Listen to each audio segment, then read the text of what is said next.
August 9th, 48 BC. Pompey the Great commanded 45,000 men, Rome's finest legions, the Senate's entire military might. Caesar stood across the field with 22,000 exhausted veterans who hadn't been paid in months. By sunset, the Roman Republic would be dead, and one man would hold absolute power over the known world. Think about those numbers for a second. 22,000 against 45,000. Pompey had more than double Caesar's strength. The Senate, Rome's aristocracy.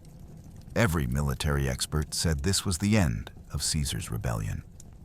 Yet by the end of this video, you'll understand how the greatest military mind in history turned impossible odds into total annihilation.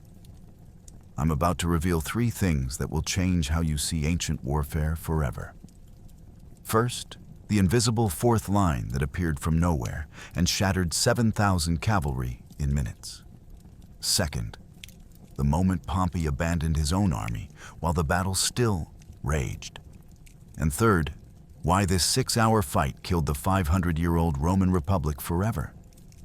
But here's what makes this truly unbelievable. How did Caesar predict Pompey's exact battle plan before a single soldier moved? What did his veterans do that no Roman legion had ever attempted?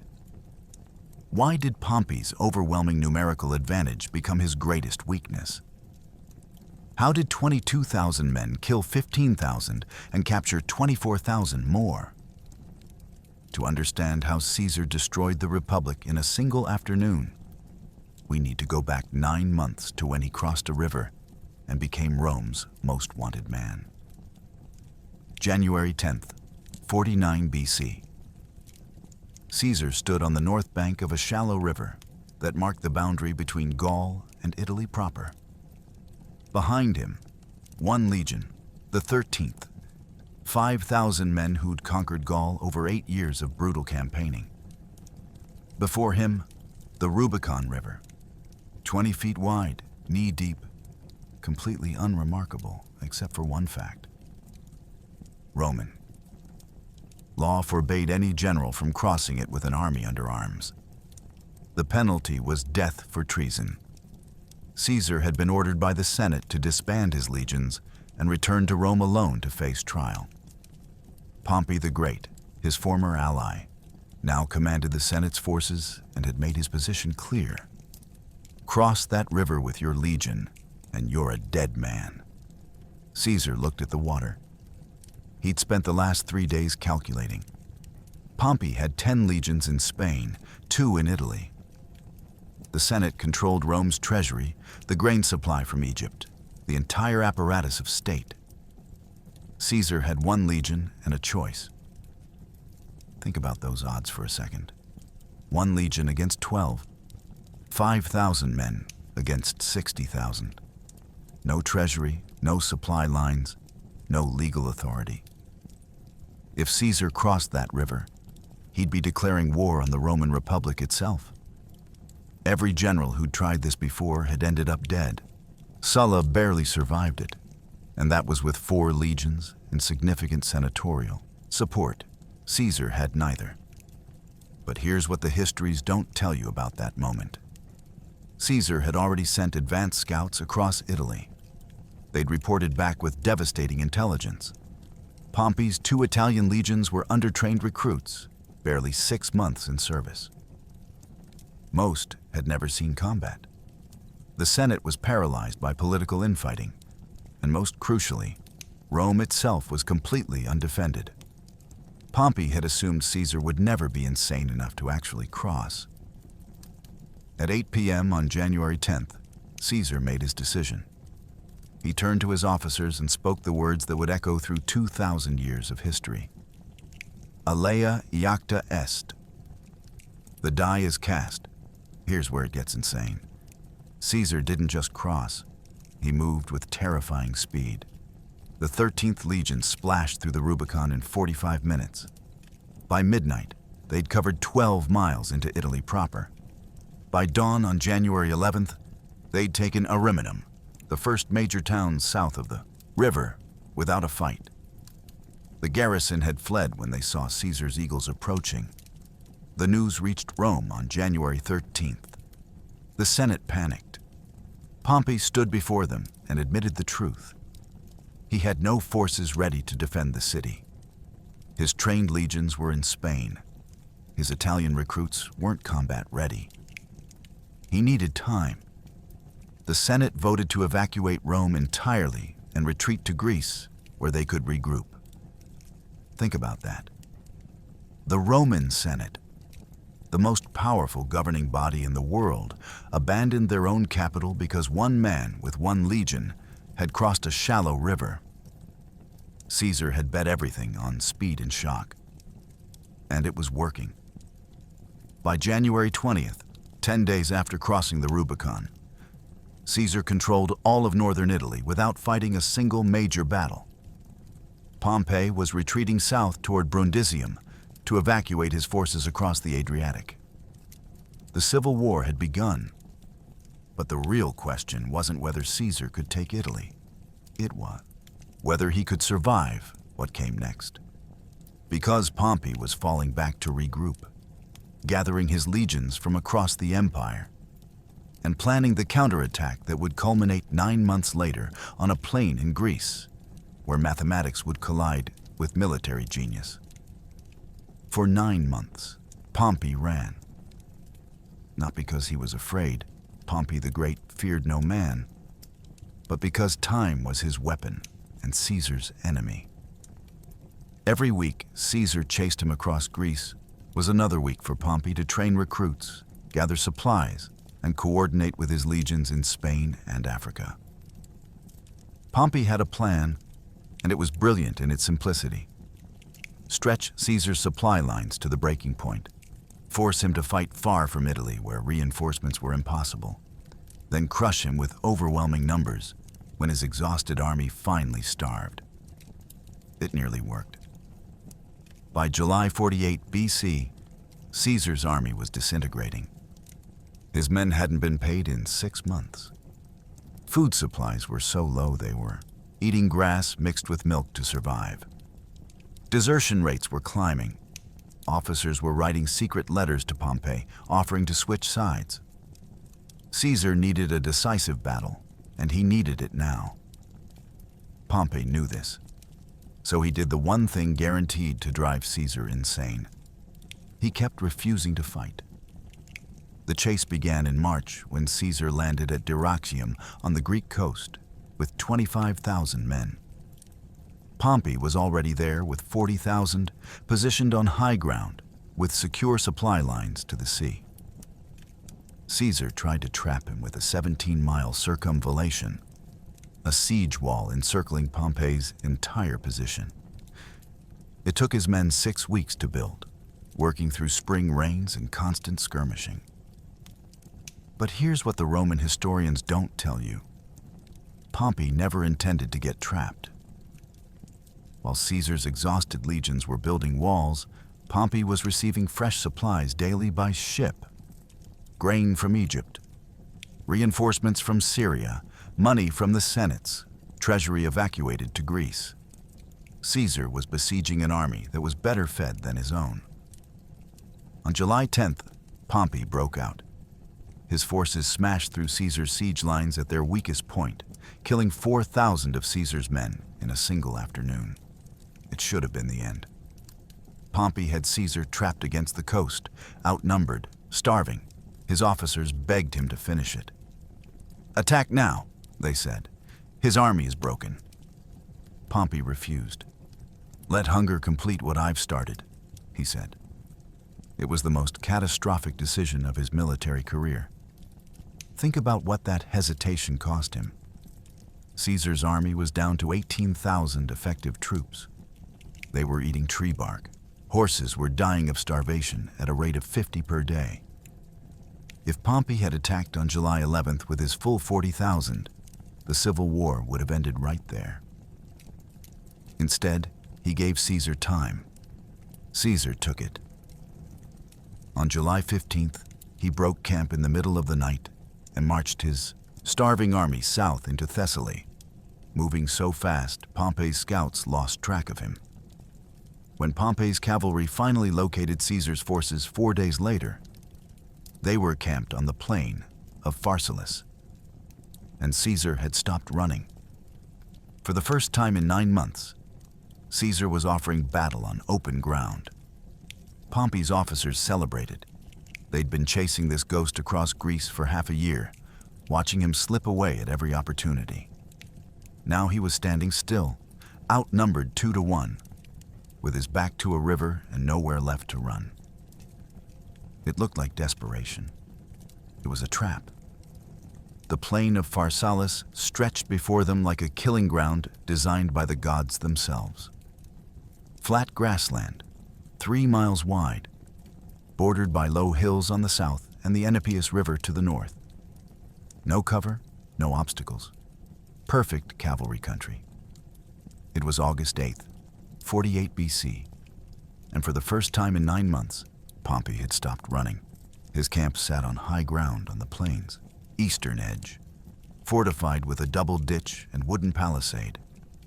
45,000 men, organized, fed, rested. Across the plain, barely 2 miles away, Caesar's 22,000 veterans stared at the army that outnumbered them 2-1. But Pompey hadn't stopped because he was ready to fight. He'd stopped because the Senate's representatives in his camp, aristocrats who'd never seen battle, were calling him a coward. "You're afraid of Caesar," they said. "You're preserving your army to maintain power after the war." The whispers were destroying Pompey's political position. So he made a decision that would kill 15,000 men and end the Republic. He would fight tomorrow. The political pressure was unbearable. Lucius Domitius Ahenobarbus, a senator who'd never commanded troops in his life, openly mocked Pompey at the evening council on August 7th. "You've had him cornered for weeks," Ahenobarbus said. "His men are starving. They're deserting. And yet you sit in camp like an old woman while Caesar dances around Greece." Other senators joined in.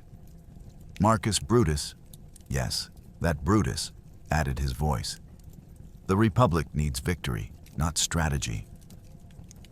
Think about that for a second. Politicians who'd never held a sword were overruling Rome's most successful general. Pompey had conquered more territory than any Roman in history. He'd cleared the Mediterranean of pirates in 3 months. He'd reorganized the entire eastern provinces. And now he was being lectured on military tactics by men whose only qualification was inherited wealth and senatorial rank. But here's what the chronicles don't tell you. Pompey knew the terrain favored Caesar. The plain was open, yes, but it was also confined. The river to the north limited maneuver space. And Caesar's veterans, though outnumbered and starving, were the most experienced heavy infantry in the world. They'd fought in conditions that would break normal troops. Pompey's 45,000 included 20,000 recruits who'd never seen combat. Caesar watched from his camp and understood exactly what was happening. He'd been offering battle for 6 days straight, marching his army out every morning in full formation. Every morning, Pompey had kept his men inside the fortifications. But on the evening of August 8th, Caesar's scouts reported something different. Pompey's army was preparing equipment, sharpening swords, checking armor, the signs of imminent battle. Caesar called his officers together at sunset. "Tomorrow," he said, "Pompey will fight. Not because he's ready, because his politicians are impatient." He paused. That's his weakness. He's no longer making military decisions.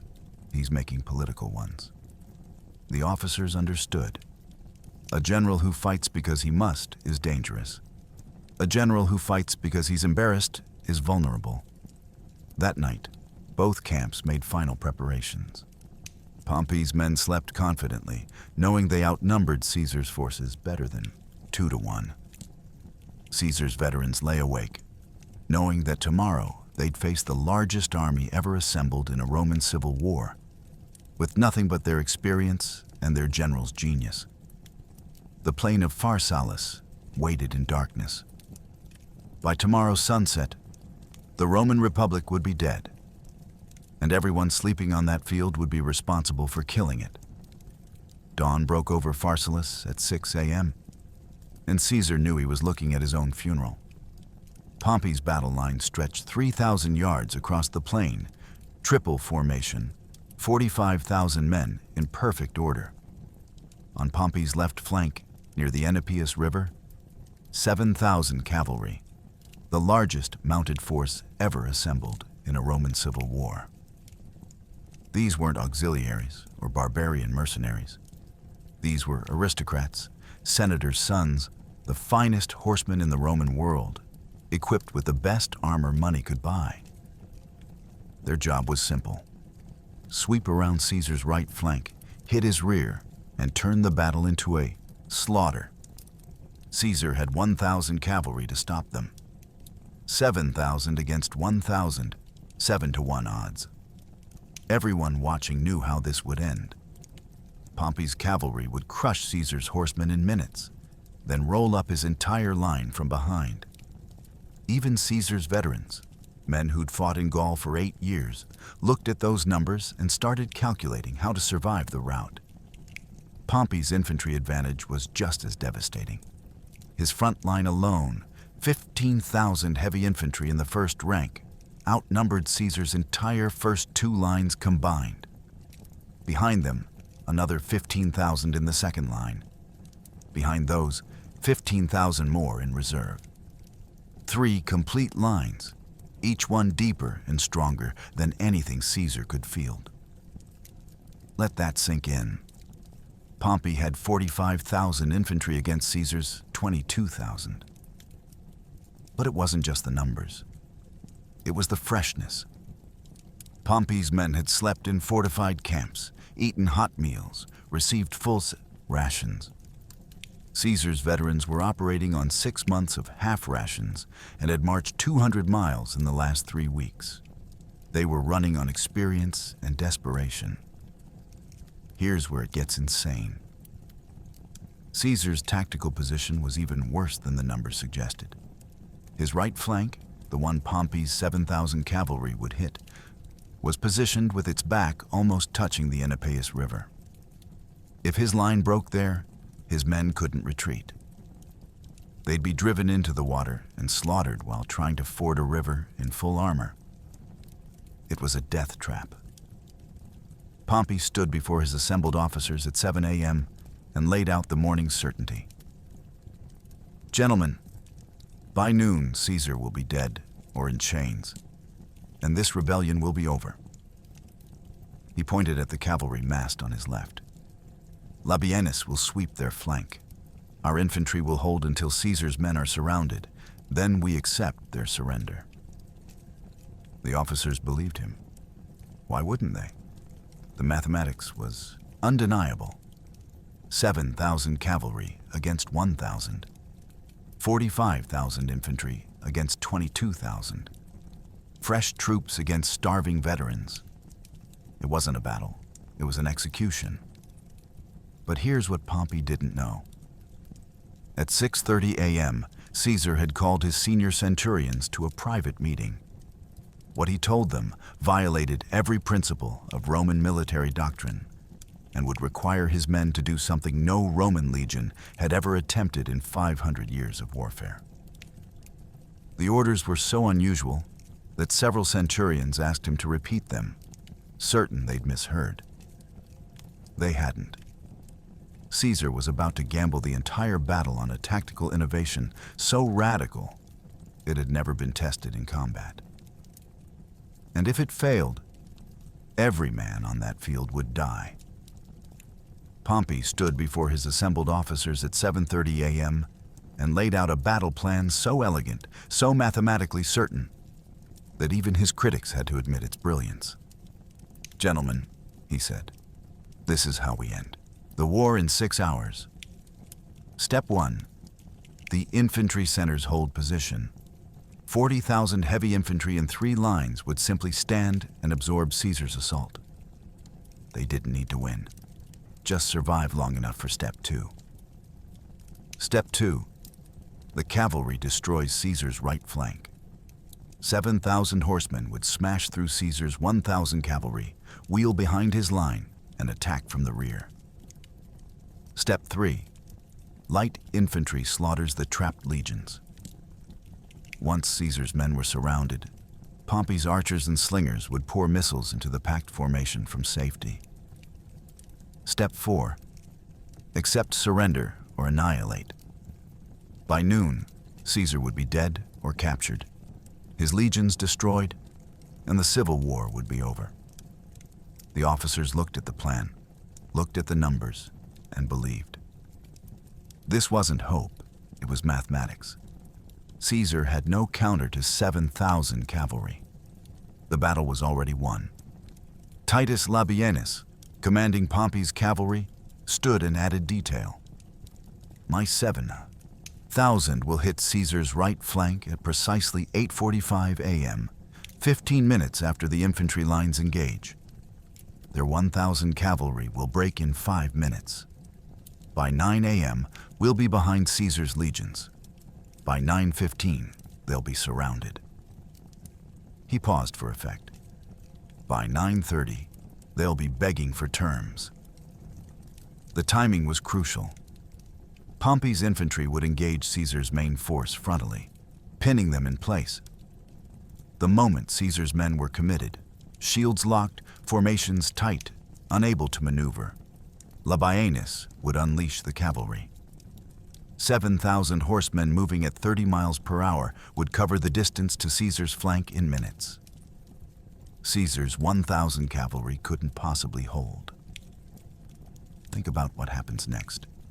Once Pompey's cavalry gets behind Caesar's infantry, the battle becomes a massacre. Roman legionaries were trained to fight in formation, shields forward, facing a frontal threat. Attack them from behind, and they can't rotate fast enough. Their shields become useless. Their tight formation becomes a death trap. Men in the rear ranks get cut down before they even understand what's happening. But here's what made Pompey's plan truly devastating. He didn't need to destroy Caesar's army completely. He just needed to break their formation. Once Caesar's legion started running, the 7-to-1 cavalry advantage would turn retreat into slaughter. Roman history had proven this repeatedly. An organized withdrawal against cavalry was nearly impossible. A panicked rout was suicide. Pompey's officers calculated casualties. 15,000 dead, maybe 20, one said. The rest will surrender once they see Caesar fall. They were already planning the victory celebration, already composing the dispatches they'd send to Rome, already imagining their triumphal entry into the city as the men who'd saved the Republic. At 8 a.m., Pompey gave the order. His 45,000 men formed battle lines and began the slow march forward. The plan was perfect. The numbers were overwhelming.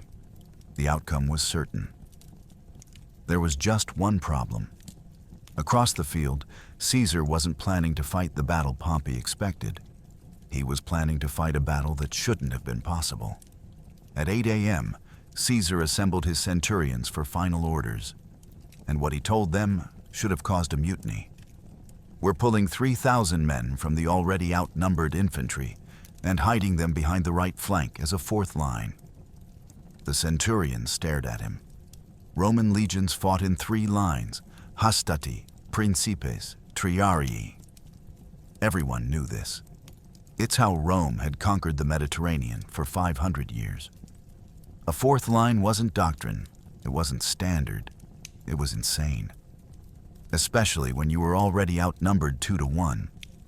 You couldn't afford to weaken your main battle line even slightly. But Caesar kept talking.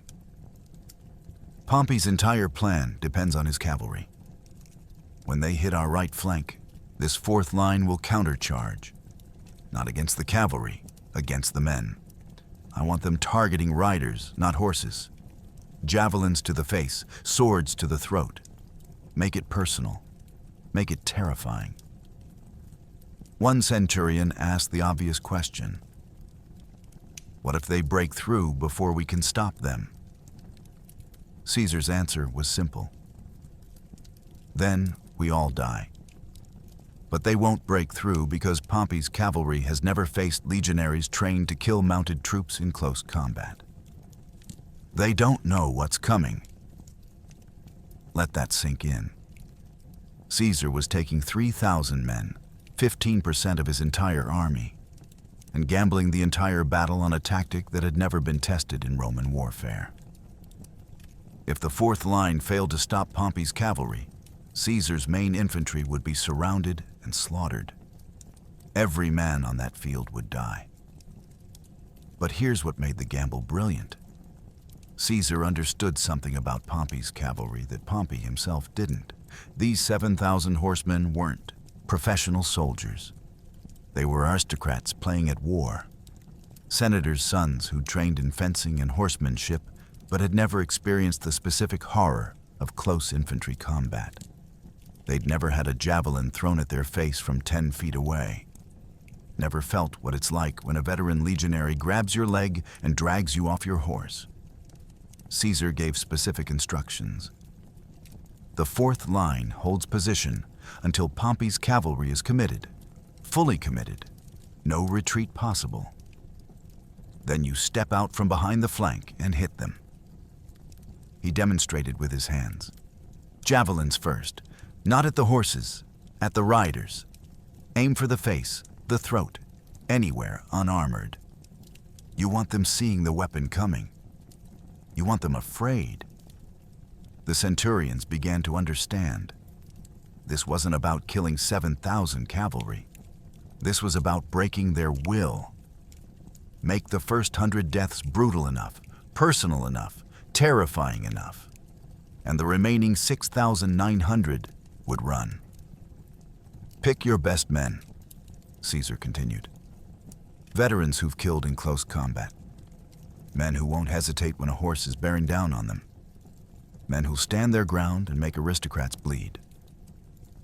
He paused, because if this fourth line breaks, we're all dead by noon. At 8:20 a.m., 3,000 legionaries moved into position behind Caesar's right flank, invisible to Pompey's army. The gamble was set. In 20 minutes, they'd either save Rome or die trying. 9 a.m. Caesar gave the signal. 22,000 men stepped forward in silence. No drums, no horns, no battle cries. Just the sound of hobnailed sandals on dry grass and the metallic whisper of armor shifting. The veterans of Gaul, men who'd fought in Belgium, crossed the Rhine, invaded Britain, survived 8 years of constant warfare. They were exhausted, half-starved, owed 6 months back pay, and they were walking toward an army twice their size commanded by Pompey the Great, the man who'd never lost a major battle in 30 years. Across the plain, Pompey's 45,000 stood waiting. Fresh troops, fed, paid, confident. Many had never seen combat before, but they didn't need experience. They had numbers, training, and the certainty that mathematics was on their side. The distance between the armies was 1,000 yards. At normal marching pace, 5 minutes. But Caesar's men moved slowly, conserving energy, watching the enemy line for any sign of movement. The sun climbed higher. Heat rose from the plain in shimmering waves. Both armies sweated under their armor and waited for the moment when iron would meet flesh and 20,000 men would learn what it felt like to die for someone else's ambition. Caesar rode along his front line one final time. He shouted to his men words that would be recorded by historians. Remember your fighting fellow Romans. Strike to disable, not to kill, unless they refuse mercy. It was brilliant psychology. Give exhausted, starving men permission to see their enemies as human, and they'll fight harder to survive rather than harder to slaughter. But here's what Caesar didn't tell them. He'd already calculated the casualties. At best, with perfect execution, He'd lose 3,000 men, 15%. At worst, if the fourth line failed to stop Pompey's cavalry, he'd lose everyone. 22,000 dead in 6 hours.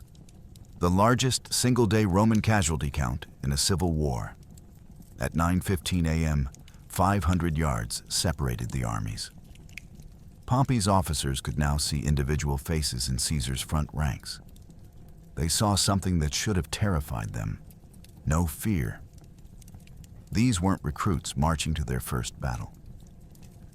These were men who'd already survived the impossible and calculated they could do it again. Pompey, watching from horseback, felt the first whisper of doubt. Caesar's line was advancing too confidently, too deliberately. Where was the hesitation?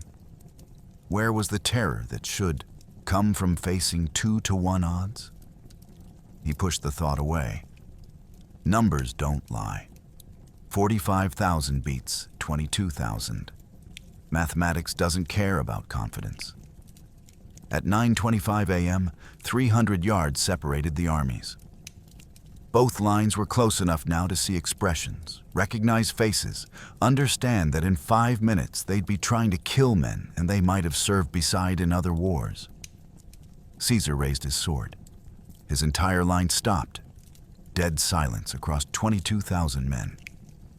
Then, at precisely 9:30 a.m., he dropped the blade. 22,000 veterans roared and charged. The sound hit Pompey's line like a physical force, and the Battle of Pharsalus began. At 9:45 a.m., the infantry lines collided, and the sound was like the world breaking. Shield hit shield across a 3,000-yard front. 40,000 men pushing, stabbing, dying in the space of 3 footsteps. Pompey's first line held formation perfectly. Testudo, shields locked, short swords thrusting through gaps. Caesar's veterans hit them like a hammer. These weren't parade ground soldiers. These were men who'd killed Gauls in hand-to-hand combat, who knew that the man who hesitates dies first. Within 2 minutes, Pompey's front line was bleeding. But bleeding wasn't breaking. Pompey had planned for this. His 3 lines were designed to rotate. When the front line tired, they'd fall back, and the second line would step forward with fresh troops. It was textbook Roman tactics, and it was working. Caesar's men were pushing hard, killing efficiently, but they weren't breaking through. The infantry fight was exactly what Pompey wanted. A grinding stalemate that would last until his cavalry ended it. And right on schedule, at 9:50 a.m., 7,000 horsemen on Pompey's left flank began to move. The combat was intimate and brutal. Roman gladius swords, 18 inches of iron designed for stabbing, punched through gaps in shield walls. Men screamed. Blood sprayed across faces. Soldiers in the front ranks lasted an average of 4 minutes before exhaustion or wounds forced them back. Then, fresh men stepped forward to replace them. Think about what that means. Every 4 minutes, the entire front line, thousands of men, cycled through. The fighting never stopped. Just constant rotation, constant pressure, constant dying. By 9:55 a.m., Pompey's first line had rotated twice. His second line of 15,000 fresh troops was now engaged. Caesar's men were still on their original front line, and they were tiring. Here's where Pompey's numerical advantage became devastating. Caesar's veterans were killing at a higher rate. Their experience showed in every sword thrust, every shield block. But Pompey could afford losses. He had 15,000 men in reserve. Caesar had nothing.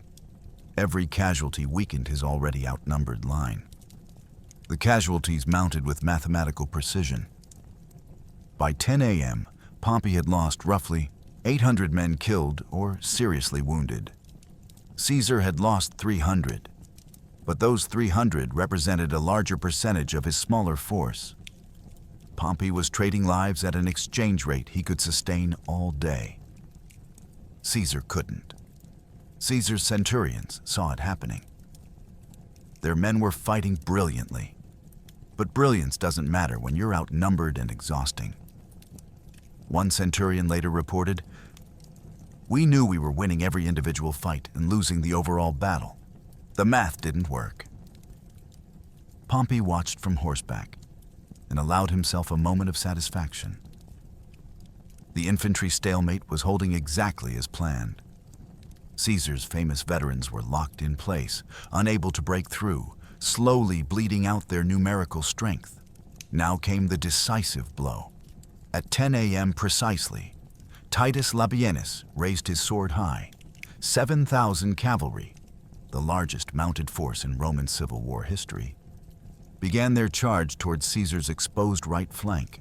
The ground shook with hoofbeats. Caesar's 1,000 cavalry saw them coming and did exactly what everyone expected. They ran.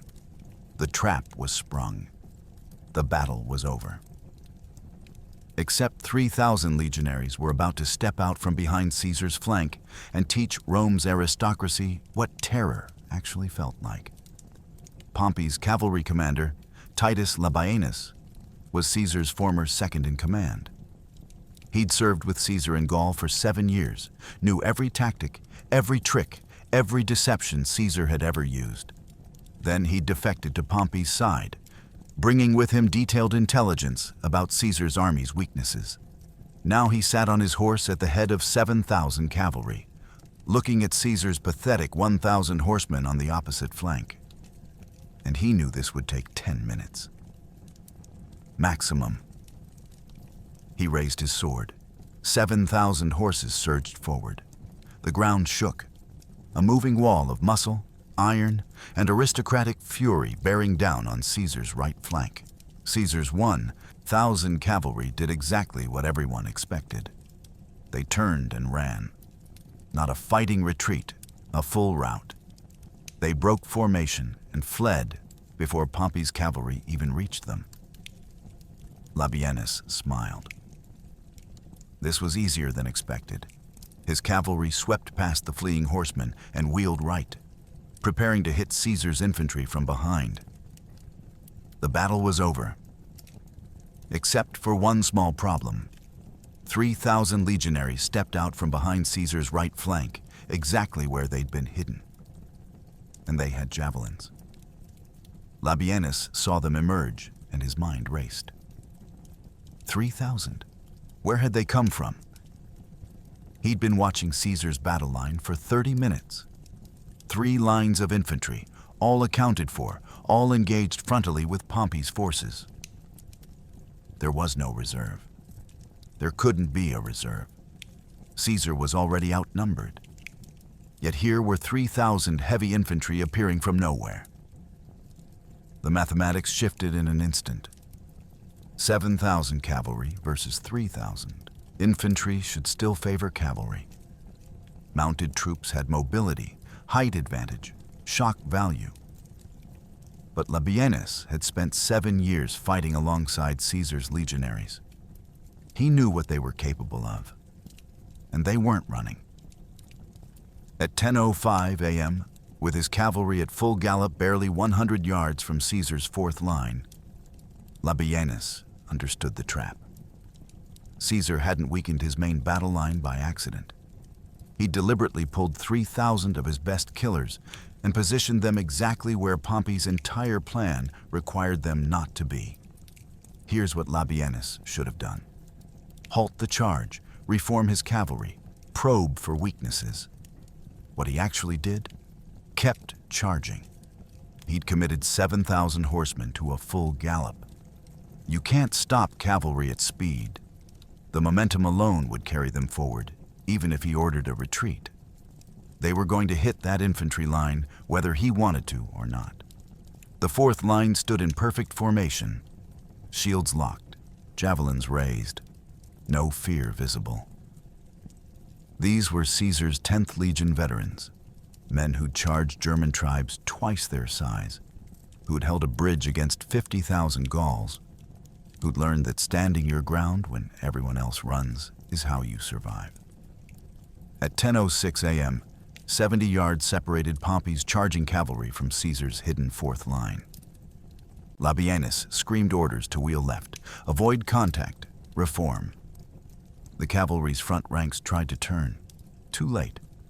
The horses were committed, and Caesar's 3,000 legionaries started throwing. What happened in the next 4 minutes wasn't a battle. It was an education in what happens when cavalry faces infantry trained specifically to kill them. Pompey's 7,000 horsemen hit the fourth line at full gallop, expecting the infantry to break and run like every other foot soldier they'd ever faced. Instead, Caesar's 3,000 legionaries did something no one had seen before. They aimed for the riders' faces. Not the horses. Not center mass. Faces. Javelins thrown at point-blank range straight into aristocratic features. Pompey's cavalry were Rome's elite. Senators' sons who'd trained since childhood in horsemanship, fencing, military theory. Beautiful, educated, wealthy young men who'd never experienced the specific horror of a javelin punching through teeth and exiting through the back of the skull. They'd never felt their own blood filling their throats, never watched their friends' faces disintegrate. The fourth line didn't just throw javelins, they followed up with gladius swords, targeting riders specifically, dragging men from horses and butchering them on the ground. Within 3 minutes, Pompey's cavalry wasn't charging anymore. They were screaming. The first javelin volley at 10:07 a.m. killed 200 riders outright. 200 aristocrats dead in 3 seconds. Think about that for a moment. These weren't anonymous soldiers. These were men with names, families, political connections. Marcus Junius Brutus the Younger watched his cousin take a javelin through the face and fall backwards off his horse, dead before he hit the ground. But here's what broke Pompey's cavalry. It wasn't the casualties. It was the targeting. Caesar's veterans had been ordered to make it personal. Aim for faces. Make them see the weapon coming. Make death intimate and terrifying. A javelin to the chest kills you.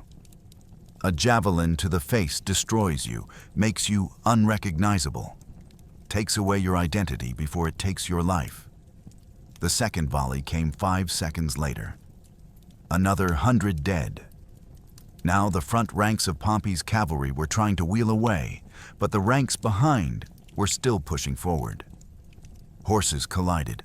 Riders fell and were trampled by their own side. The charge disintegrated into chaos. At 10:08 a.m., Caesar's fourth line drew gladius swords and advanced. Not defending position, attacking. 3,000 veterans walking into 7,000. Cavalry and the cavalry started backing up. Legionaries grabbed riders by the leg and dragged them from horses. Once on the ground, the aristocrats had no chance. These weren't fencing matches. This was butchery. Gaius Cassius Longinus, future assassin of Caesar, watched a legionary pull a senator's son off his mount and stab him 17 times in 6 seconds. The speed was mechanical, professional, terrifying. The senator's son, 23 years old, trained since childhood, died screaming for his mother. By 10:10 a.m., Pompey's cavalry wasn't fighting anymore. The front ranks were dead or fleeing. The middle ranks were trying to turn their horses.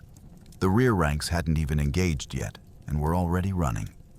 7,000 had become a panicked mob trying to escape 3,000 infantry who were advancing at walking pace. Labienus screamed orders no one followed. The rout had begun, and Caesar's veterans hadn't even broken formation. At 10:15 a.m., 7,000 of Rome's finest cavalry broke and ran from 3,000 infantry. Not a tactical withdrawal, absolute panic. Horses wheeled and trampled each other trying to escape. Riders threw down weapons and spurred for the rear. Officers screamed orders no one followed. Labienus, Caesar's former general who knew all his tricks, watched his entire command disintegrate and couldn't stop it. The psychology was devastating. These weren't professional soldiers who accepted death as part of the job. These were aristocrats who joined Pompey's army expecting glory and easy victory. They'd been told Caesar's starving rebels would collapse in hours. Instead, they'd just watched their friends get their faces destroyed by men who fought like demons and didn't fear cavalry at all. The survivors fled behind Pompey's main infantry line and kept running. Some didn't stop until they reached the camp. Others abandoned the army entirely and rode for the coast. Out of 7,000 cavalry, fewer than 1,000 would participate in the rest of the battle. Caesar's 3,000 legionaries stood in formation, breathing hard, covered in blood, and watched them run. Then they turned left and hit Pompey's infantry line from behind. The casualty count from 4 minutes of combat was staggering. 400 cavalry dead on the field. Another 300 wounded seriously enough they couldn't continue. 6,300 fled without ever engaging. Let that sink in. 90% of Pompey's decisive advantage vanished in 4 minutes because Caesar understood one simple truth. Courage isn't genetic, it's earned through experience, and aristocrats had none. Here's what the Roman chronicles don't tell you about that moment. When Pompey's cavalry routed, they didn't just abandon the battle.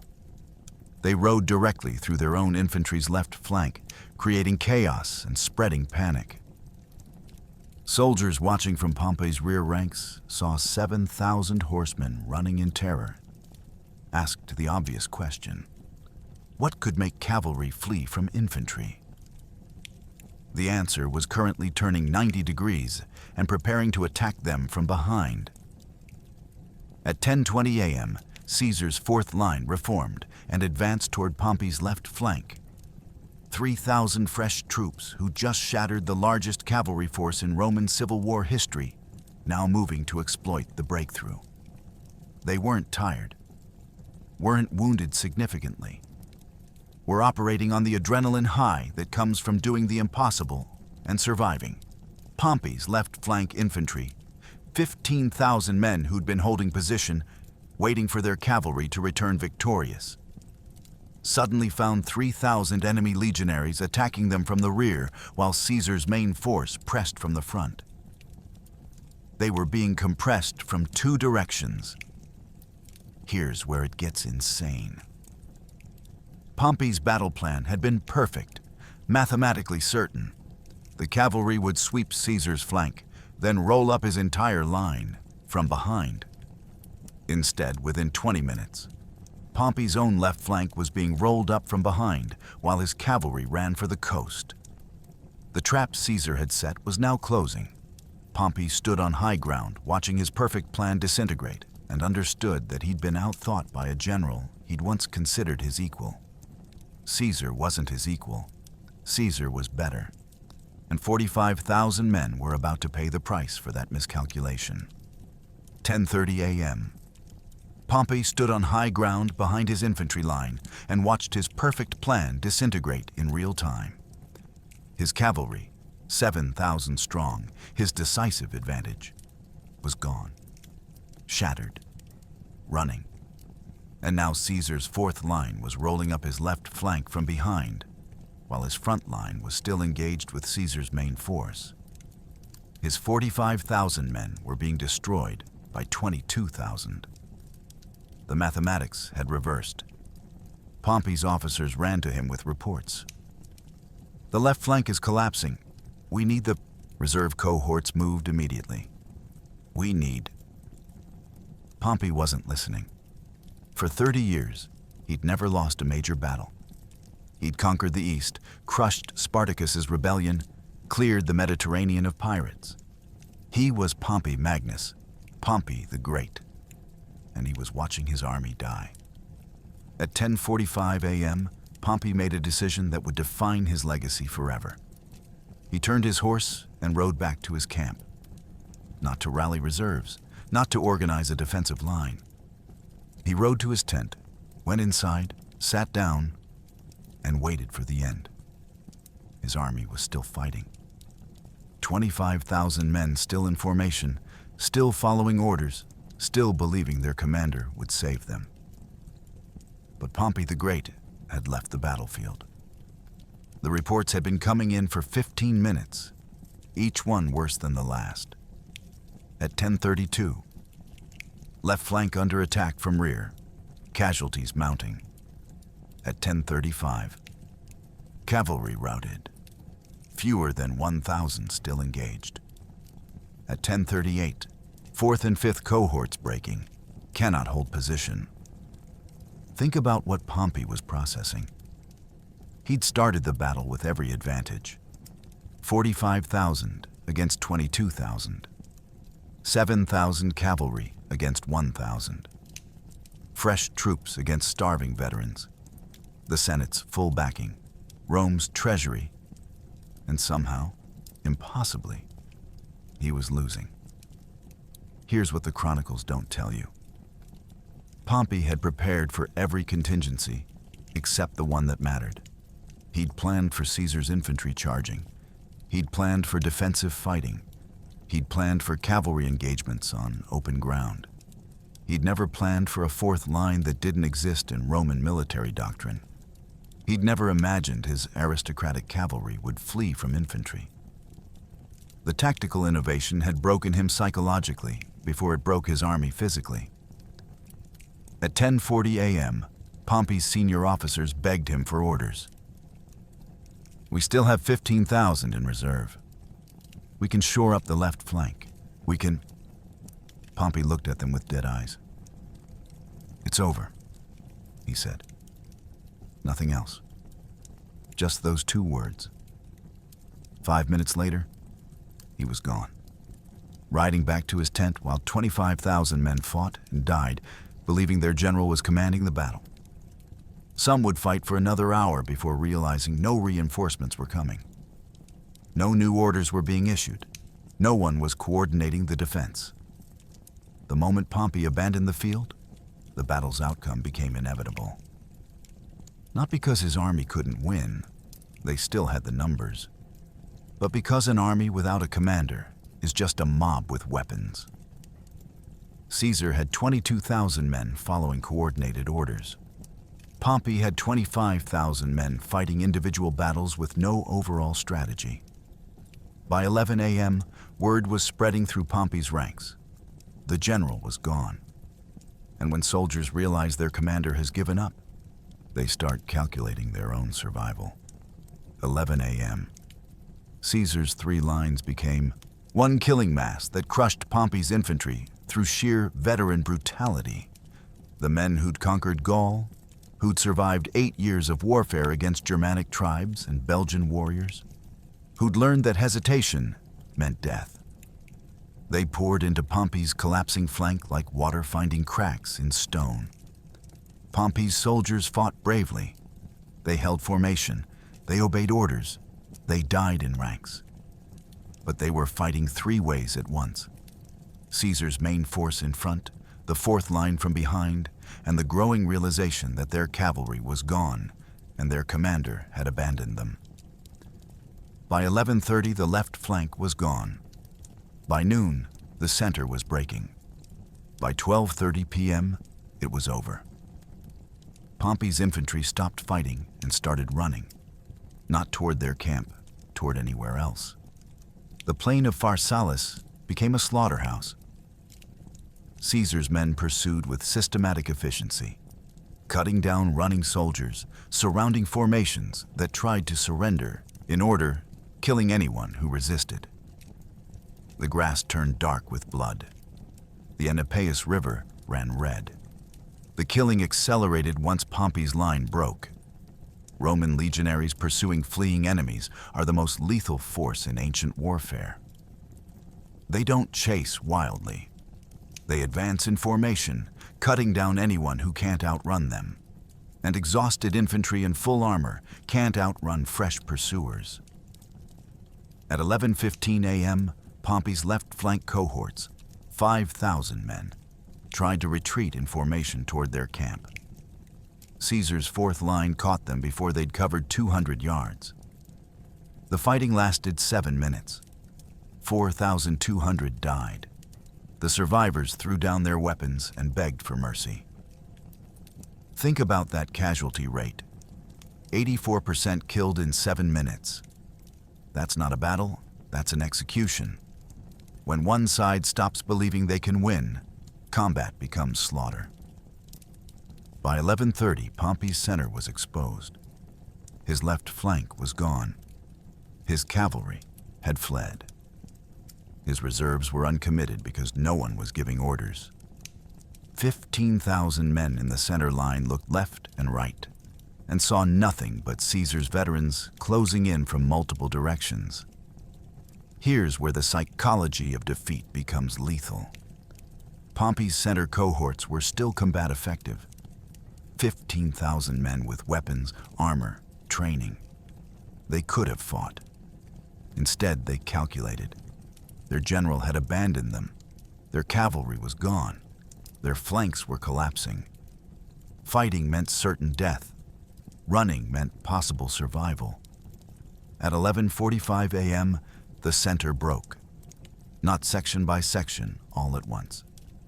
15,000 men dropped their shields and ran. The weight of Roman shields, 22 pounds of wood and metal, made them the first thing discarded.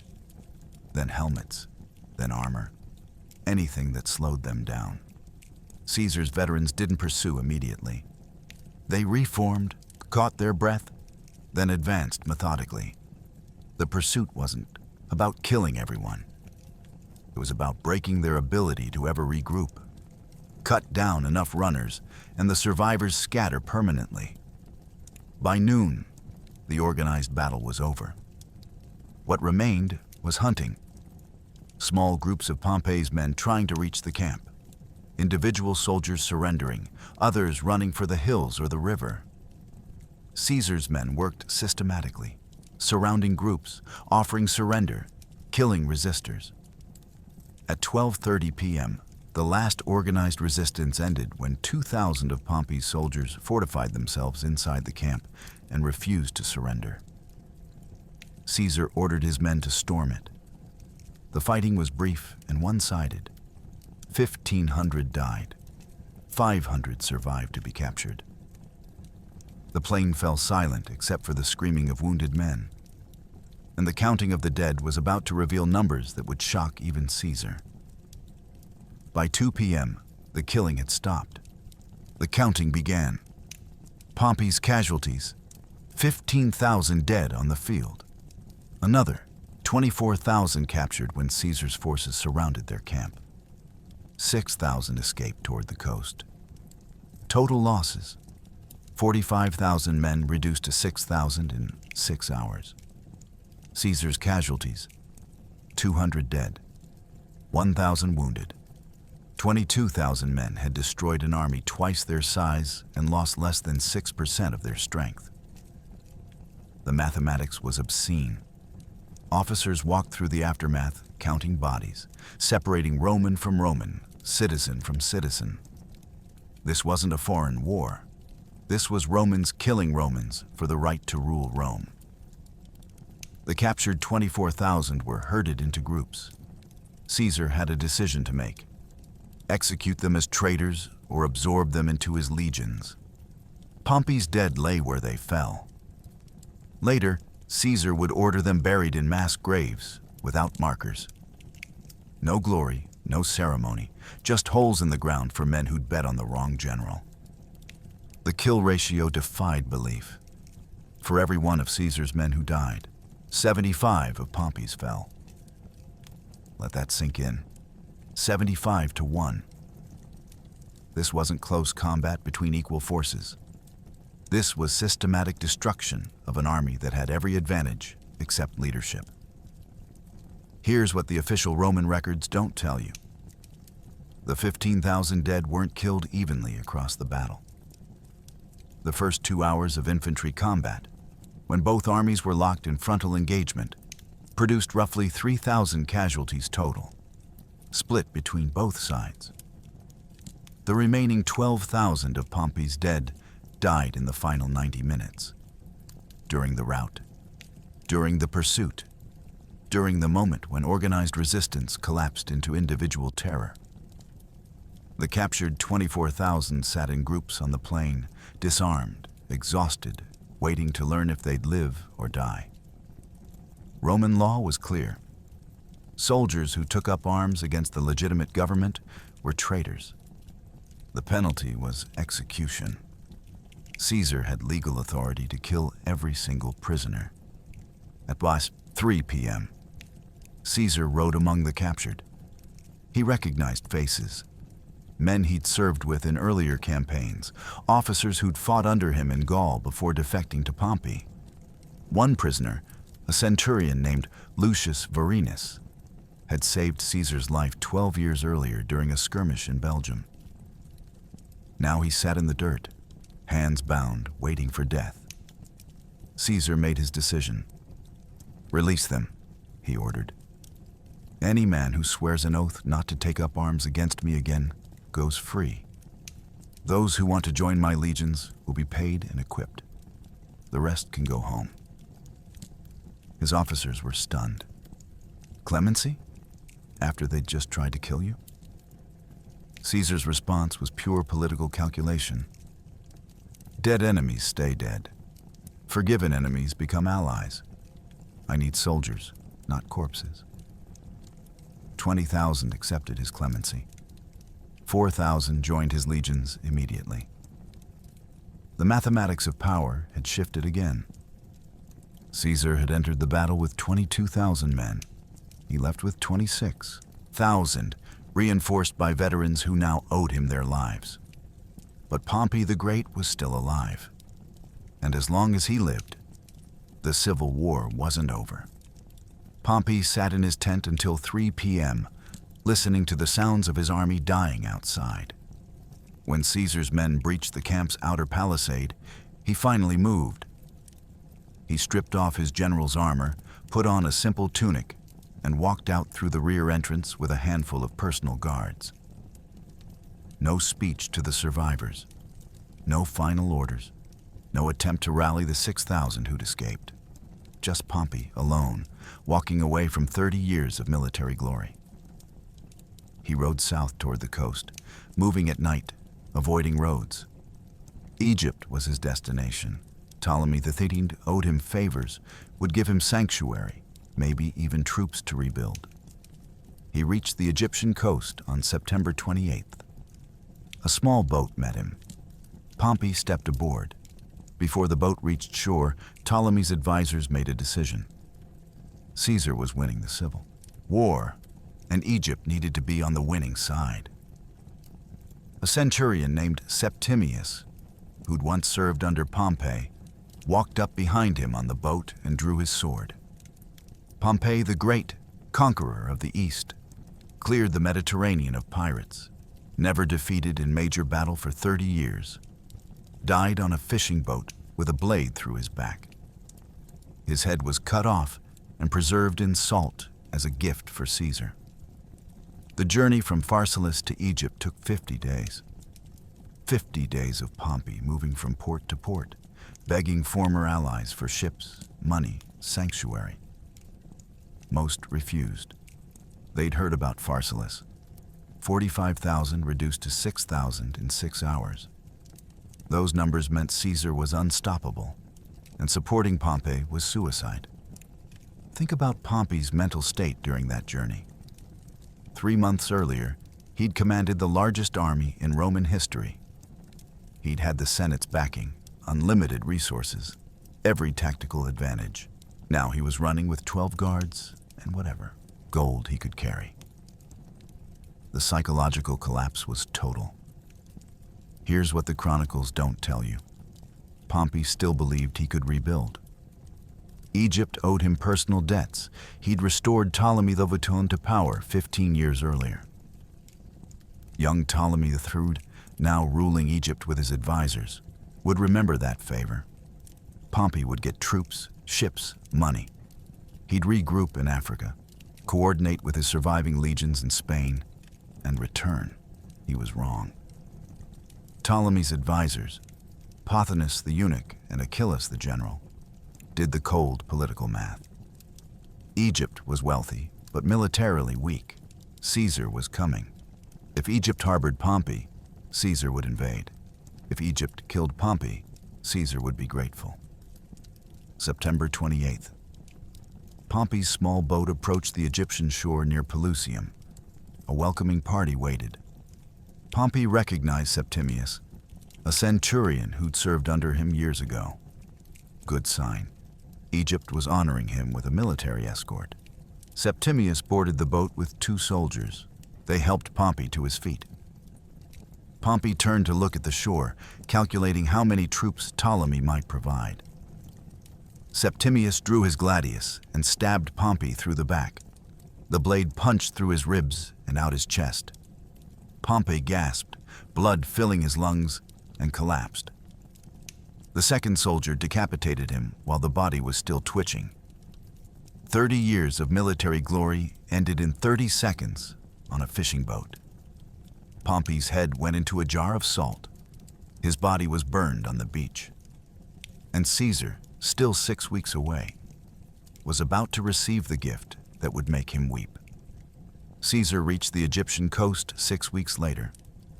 Ptolemy's advisors presented him with Pompey's head in a jar. They expected gratitude. They'd eliminated Rome's enemy, saved Caesar the trouble of hunting him down, proved Egypt's loyalty to the winning side. Instead, Caesar looked at the severed head of the man who'd been his friend, his ally, his daughter's husband, and wept. The tears were genuine. Whatever Pompey had become, rival, enemy, obstacle to power, he'd once been great. He'd deserved a better death than murder on a fishing boat. Caesar ordered Pompey's head cremated with full honors. Then he had Ptolemy's advisors executed for murdering a Roman consul. The message was clear. Caesar would decide who lived and died, not Egyptian bureaucrats. Back in Rome, news of Pharsalus arrived in October. The Senate, what was left of it, voted to make Caesar dictator. Temporarily, they said. Just until the emergency passed. The emergency would last the rest of Caesar's life. 4 years later, on March 15th, 44 BC, senators would stab him 23 times in the theater of Pompey, a building Pompey had constructed in happier times. He'd die at the feet of Pompey's statue. But that was later. In 48 BC, after Pharsalus, Caesar was master of Rome, and the Republic was dead. The execution of Pothinus and Achillas was brutal and public. Caesar had them strangled in front of the Egyptian court. The message, murder a Roman consul, even one Caesar had been fighting, and you die. Only Caesar had authority over Roman lives. Think about the political calculation. Caesar needed Egypt's grain to feed Rome. He needed Egypt's wealth to pay his legions. But he also needed to establish that Rome's internal conflicts were Rome's business. Foreign powers who interfered would be punished regardless of which side they'd helped. Here's what the Roman sources don't tell you. Caesar's grief over Pompey was strategic as much as emotional. By honoring Pompey's memory, Caesar positioned himself as the magnanimous victor, not the vengeful tyrant. He gave Pompey's remains to his family for proper burial. He pardoned Pompey's son, Sextus. He presented himself as a reluctant warrior forced into civil war by political necessity. Back in Rome, the Senate met on October 15th to discuss the new reality. Out of 600 senators, fewer than 200 were present. The rest had fled with Pompey, died at Pharsalus, or were hiding in their estates waiting to see who'd win. Those 200 faced a choice: accept Caesar's dictatorship or die resisting it. The vote was unanimous. Caesar would be dictator for 1 year. 1 year became 2. 2 became 4. 4 became perpetual. By February 44 BC, the Senate had voted Caesar dictator for life, dictator perpetuo. The end of the Republic formalized into law. But here's where it gets truly tragic. Caesar's clemency, the mercy he'd shown Pompey's soldiers, the pardons he'd granted to enemies, created the conspiracy that would kill him. Among the senators he'd forgiven were Marcus Brutus and Gaius Cassius Longinus. Both had fought for Pompey at Pharsalus. Both had been pardoned. Both believed the Republic needed saving from the man who destroyed it. March 15th, 44 BC. Caesar entered the theater of Pompey for a Senate meeting. 23 senators surrounded him. 23 daggers struck.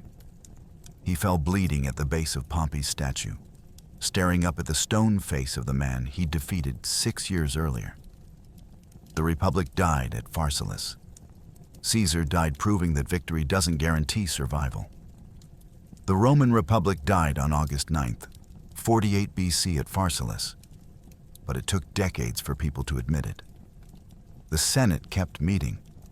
Consuls were still elected. The forms and rituals continued. But everyone knew the truth. Whoever commanded the legions commanded Rome. Pompey had failed to understand this. He trusted in the Senate's authority, in legal legitimacy, in the idea that Rome's institutions were stronger than any individual. Caesar understood that power came from swords, not votes. Pharsalus proved it mathematically. 22,000 veterans beat 45,000 because leadership mattered more than numbers, because experience trumped training, because Caesar made decisions and Pompey made calculations. Within 20 years, Rome would have emperors instead of consuls. Within 50 years, no one would remember what the Republic actually felt like. Within 100 years, the word republic would be something historians explained to children who'd never known a world without autocrats. Pharsalus was the turning point. 6 hours on a plain in Greece, where mathematics met genius and the Republic lost. The veterans who'd won that battle knew what they'd done. They'd killed the old Rome and birthed something new. Many would live to regret it. But on August 9th, 48 BC, as they walked through fields of Roman dead, they believed they'd won the future. They were right, just not the future they imagined. The numbers tell the story. 509 years of Republican government, from 509 BC to 48 BC, ended in 6 hours. Think about that timeline. 5 centuries of elected magistrates, senatorial debates, constitutional checks and balances, gone. Replaced by military, dictatorship in the time it takes to fight one battle. Here's what the histories don't emphasize enough. Pharsalus created a template that would repeat for 4 centuries. Every Roman emperor after Caesar came to power the same way, through military force, not legal process. Augustus, Vespasian, Septimius Severus, Constantine. All of them understood the lesson Caesar taught. Control the legions, control Rome. The tactical innovations from Pharsalus became standard doctrine. Caesar's 4th line, the hidden reserve designed specifically to counter cavalry, appeared in Roman military manuals for the next 300 years. Generals studied Pharsalus the way modern officers study Normandy. The hidden reserve, the targeting of cavalry commanders, the psychological warfare of making aristocrats afraid. But here's the deepest irony. Caesar won everything and lost everything. He defeated Pompey, conquered Egypt, became dictator for life, achieved absolute power, and died 4 years later, murdered by men he'd pardoned, in a building named after his enemy, proving that military genius doesn't guarantee political survival. The 22,000 veterans who won at Pharsalus scattered across the empire. Some received land grants and retired. Others kept fighting in Caesar's subsequent campaigns. A few lived long enough to see Augustus become emperor and realize they'd fought to destroy the Republic and create something worse. By the time the last veteran of Pharsalus died, probably sometime around 20 BC, the word republic meant nothing. An entire generation had grown up never knowing elected government, never experiencing senatorial debate, never living in a world where citizens chose their leaders through votes instead of violence. Pharsalus was 6 hours. The consequences lasted 500 years. One battle, one tactical innovation, one moment when genius beat mathematics. And Western civilization was never the same.